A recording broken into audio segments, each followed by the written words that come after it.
Imaginez, 1950, un article, un seul, a complètement changé la donne, bien avant que quiconque soit prêt à le comprendre.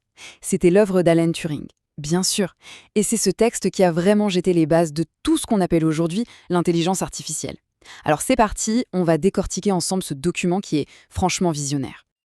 Alors tout ça, ça commence par une question. Une question qui, à première vue, a l'air toute simple. Mais en réalité, elle est tellement complexe qu'elle a obligé Turing à tout repenser, à prendre le problème sous un angle complètement différent. Et là, voilà cette fameuse question que Turing pose dès le début de son article. C'est simple, c'est direct et c'est fondamental. D'ailleurs, elle nous travaille encore aujourd'hui. Mais pour Turing lui-même, c'était un piège. Oui, un piège. D'ailleurs, ce qui est fascinant, c'est qu'il rejette sa propre question presque immédiatement. Pourquoi? Eh bien parce que les mots machine et pensée sont beaucoup trop vagues, trop chargés de sens. Si on essaye d'y répondre de front, on tombe dans des débats philosophiques qui n'en finissent plus et on s'éloigne de la science. Alors, il a décidé de changer les règles du jeu. Et c'est là que son idée est absolument brillante. Au lieu de se perdre à essayer de définir ce que c'est que la pensée, il a proposé quelque chose de beaucoup plus malin, la tester. Il a transformé cette question philosophique un peu insoluble en une épreuve pratique, objective. C'est ce qu'on connaît aujourd'hui sous le nom de test de Turing. Alors, les règles sont simples. Imaginez, un interrogateur est dans une pièce. Dans une autre, il y a un humain et une machine. L'interrogateur leur pose des questions par écrit sans savoir qui est qui. Son but, deviner qui est l'humain et qui est la machine. Et le but de la machine, bien sûr, c'est de le tromper. Ce qui est vraiment crucial ici, c'est que seul le langage compte. L'apparence, la voix, tout ça c'est hors jeu. Non, tout repose sur une seule chose, la capacité à imiter une conversation humaine.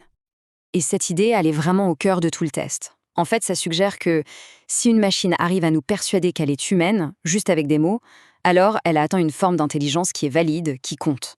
C'est une vision finalement très pragmatique de l'intelligence. Il faut savoir que cette idée d'imiter pour convaincre, ça résonne de manière très très forte avec sa propre vie. N'oublions pas que Turing était un homme homosexuel dans une société qui le criminalisait. Il a été forcé toute sa vie de jouer un rôle, de cacher qui il était vraiment. Pour lui, le jeu de l'imitation, ce n'était pas juste une expérience de pensée abstraite, c'était sa réalité, son quotidien. Évidemment, Turing n'était pas naïf. Il savait très bien que son idée allait se heurter à une opposition féroce. Et ce qui est incroyable, c'est sa clairvoyance. Il a anticipé des décennies à l'avance presque toutes les grandes objections qu'on allait formuler contre l'idée d'une machine pensante. Bon, premièrement, l'argument mathématique. Certains critiques, en se basant sur les théorèmes de Gödel, disaient « Attention, il y aura toujours des problèmes logiques qu'une machine ne pourra jamais résoudre ». La réponse de Turing, elle est géniale et assez cinglante. Et les humains alors? Nous non plus. Le but du test, ce n'est pas d'être une machine parfaite et infaillible. Le but, c'est d'imiter de façon convaincante un humain avec toutes ses limites.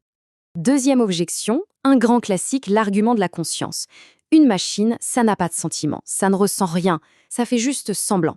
Et là encore, Turing balaye ça d'un revers de main. Sa logique est imparable.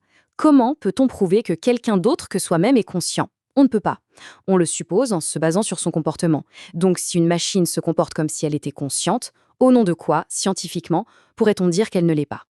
Et puis, il y a l'objection peut-être la plus courante, celle qu'on entend encore tout le temps. Ah, mais une machine, ça ne pourra jamais tomber amoureuse, apprécier le goût des fraises, etc. Pour Turing, ce genre d'affirmation, ce n'est pas une preuve. C'est juste un manque d'imagination, un argument qui se base sur les machines de 1950. Il était convaincu que la plupart de ces supposées incapacités n'étaient que des problèmes techniques, liés par exemple à la mémoire, qui finiraient par être résolus. Ok, donc, une fois qu'il a répondu à toutes ces critiques, la voie est libre. Et c'est là que Turing va encore plus loin.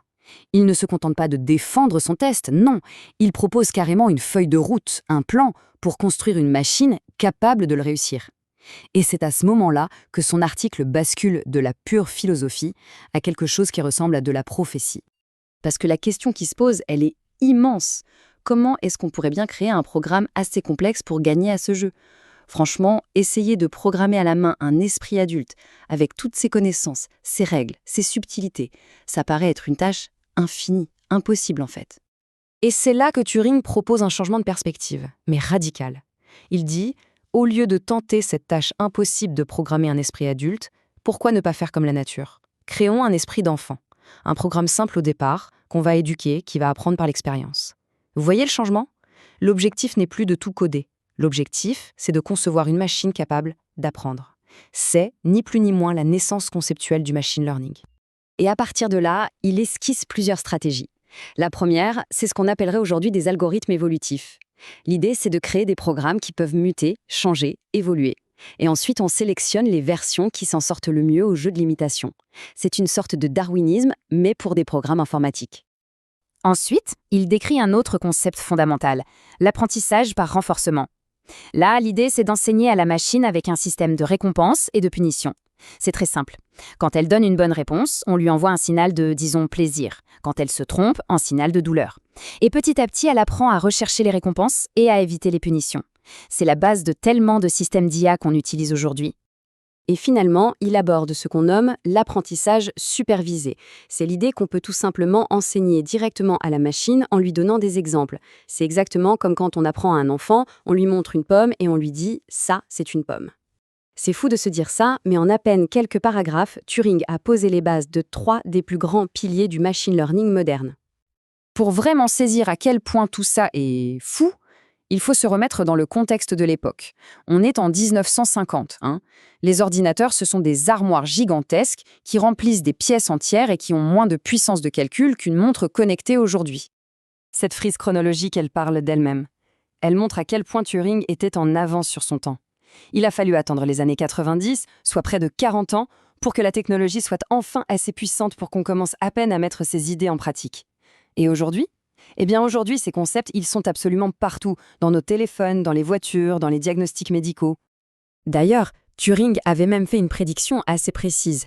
Il avait estimé qu'une machine avec environ 10 puissance 9 bits de mémoire, ce qui était une quantité mais astronomique pour l'époque, aurait de bonnes chances de réussir son test avant l'an 2000. Et franchement, il n'était pas si loin du compte. Et tout ça, ça nous ramène à notre question de départ. Mais on la voit différemment maintenant, n'est-ce pas ? Après tout ça, la vraie question n'est peut-être plus de savoir si une machine pense exactement comme un humain. La question, c'est plutôt, si une machine arrive à nous persuader qu'elle pense, est-ce qu'il y a vraiment une différence qui compte ? Plus de 60 ans plus tard, la question posée par Turing reste l'une des plus importantes et des plus vertigineuses de notre temps.